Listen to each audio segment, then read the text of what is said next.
Ang bilang ng populasyon ng kababaihan sa mundo ay 51%, 0.2% na mas mataas kaysa kalalakihan. Maaaring isipin ng ilan na ang kababaihan ay nakakakuha ng parehong pagkakataon at karapatan gaya ng kalalakihan. Ilang kababaihan lamang ng buong mundo ang nakakakuha ng pantay na karapatan at paggalang tulad ng kalalakihan. Ang tungkulin at kalagayan ng kababaihan ay unti-unti nagbabago sa nakalipas na 50 taon. Ito ay makikita sa dalawang kalagayan.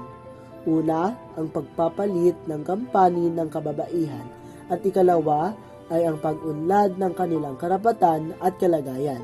Nakikita ito sa Taiwan. Ang unang kalagayan noong nakalipas na 50 taon, ang babae sa Taiwan ay katulad ng isang kasambahay o housekeeper. Ang tanging tungkulin nila ay tapusin ang hindi mahalagang gawaing bahay na hindi natatapos ng kanilang mga asawa. Ang mga babae ay walang karapatang magdesisyon dahil sa kanilang mababang kalagayan sa tahanan. Ngayon, nabago na ang tungkulin ng mga babae at ito ay walang naging komplikado. Sa buhay ng mga Taiwanese, sila pa rin ang may pananagutan sa mga gawaing bahay. Ngunit sa larangan ng trabaho, inaasahang magagawa nila kung ano ang nagagawa ng kalalakihan. Sa madaling salita, dalawang mabibigat na tungkulin ang nakaatang sa kanilang balikat. Ang ikalawang kalagayan ay pinatutunayan ng pagtaas ng kanilang sahod, pagkakataong magkapag-aral, at mga batas na nangangalaga sa kanila.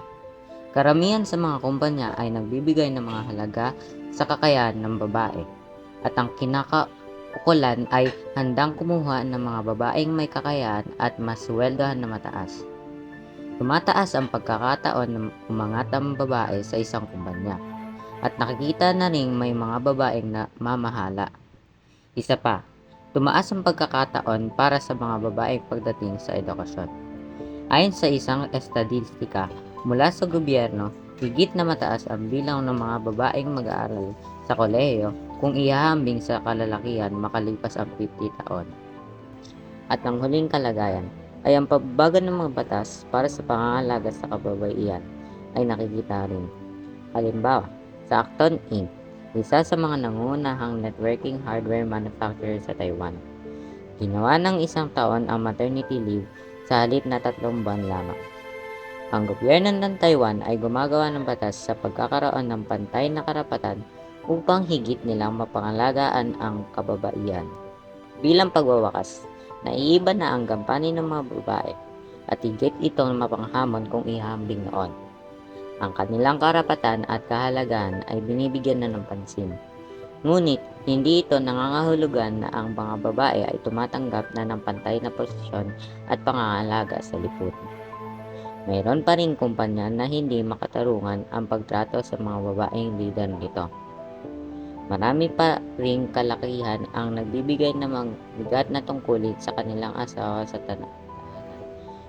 Ito ay matuwid pa rin sa kanila. Marami pa rin dapat magbago sa kalagayan ng kababaihan sa Taiwan. Malaki ang pag-asa na makita ang ganap at pantay na karapatan nila sa lipunan.